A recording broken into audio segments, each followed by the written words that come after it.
ಬಂಟ್ವಾಳ ತಾಲೂಕು ಬಿಲ್ಲವ ಸಮಾಜ ಸೇವಾ ಸಂಘದ ಆಶ್ರಯದಲ್ಲಿ ಬಿಲ್ಲವ ಮಹಿಳಾ ಸಮಿತಿ ಹಾಗೂ ಯುವ ವಾಹಿನಿ ಬಂಟ್ವಾಳ ಘಟಕದ ಸಹಕಾರದೊಂದಿಗೆ ಬಂಟ್ವಾಳ ಭಂಡಾರಿಬೆಟ್ಟು ಎಸ್ಪಿಎಸ್ ಶಾಲಾ ಮೈದಾನದಲ್ಲಿ 2026ನೇ ಸಾಲಿನ ಕೋಟಿ ಚೆನ್ನಯ್ಯ ಕ್ರೀಡೋತ್ಸವ ಜನವರಿ 25ರಂದು ನಡೆಯಲಿದೆ ಎಂದು ಕೋಟಿ ಚೆನ್ನಯ್ಯ ಕ್ರೀಡೋತ್ಸವ ಸಮಿತಿ ಸಂಚಾಲಕ ಬೇಬಿ ಕುಂದರ್ ತಿಳಿಸಿದ್ದಾರೆ.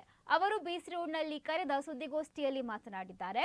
ಬೆಳಗ್ಗೆ ಗಂಟೆ 9:30ರಿಂದ ಸಂಜೆ ಗಂಟೆ 6ರವರೆಗೆ ಬಂಟ್ವಾಳ ತಾಲೂಕಿನ ವಿವಿಧ ಬಿಲ್ಲವ ಸಂಘಗಳ ನಡುವೆ ತೀವ್ರ ಪೈಪೋಟಿಯ ಸ್ಪರ್ಧೆಗಳು ನಡೆಯಲಿವೆ.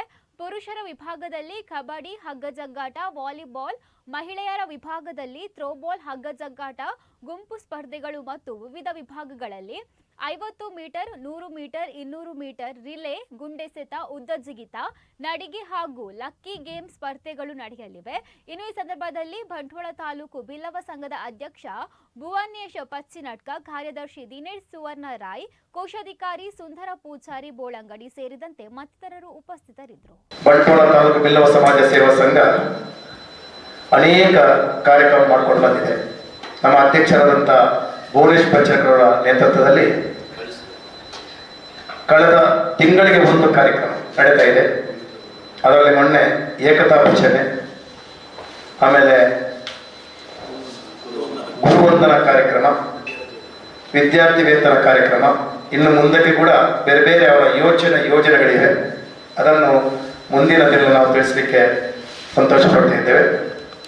ಆದ್ಮೇಲೆ ಬಹಳ ವಿಶೇಷವಾಗಿ ಕಳೆದ ಕೋಟಿ ಚೆನ್ನಯ್ಯ ಕ್ರೀಡೋತ್ಸವದಲ್ಲಿ 10,000ಕ್ಕಿಂತ ಹೆಚ್ಚು ಬಂಟ್ವಾಳ ತಾಲೂಕಿನ ಬಿಲ್ಲವ ಸಮುದಾಯದವರು ಈ ಕಾರ್ಯಕ್ರಮದಲ್ಲಿ ಭಾಗವಹಿಸಿ ಬಂಟ್ವಾಳ ತಾಲೂಕಿನ ಒಂದು ಬಿಲ್ಲವರ ಶಕ್ತಿ ಅಂತ ಹೇಳಿ ತಪ್ಪಾಗಲಿಕ್ಕಿಲ್ಲ, ನಮ್ಮ ಒಂದು ಒಗ್ಗಟ್ಟನ್ನು ತೋರಿಸಿದಂಥ ಆ ಒಂದು ಕ್ರೀಡಾಕೂಟದ ಮುಖಾಂತರ ಈ ಸಲ 2ನೇ ವರ್ಷದ ಕ್ರೀಡಾಕೂಟ ಇದೇ ಬರುವ ತಾರೀಕು ಜನವರಿ ನಾಳದ್ದು ಭಾನುವಾರ 25ನೇ ತಾರೀಕನ್ನು ನಡೆಯಲಿಕ್ಕಿದೆ.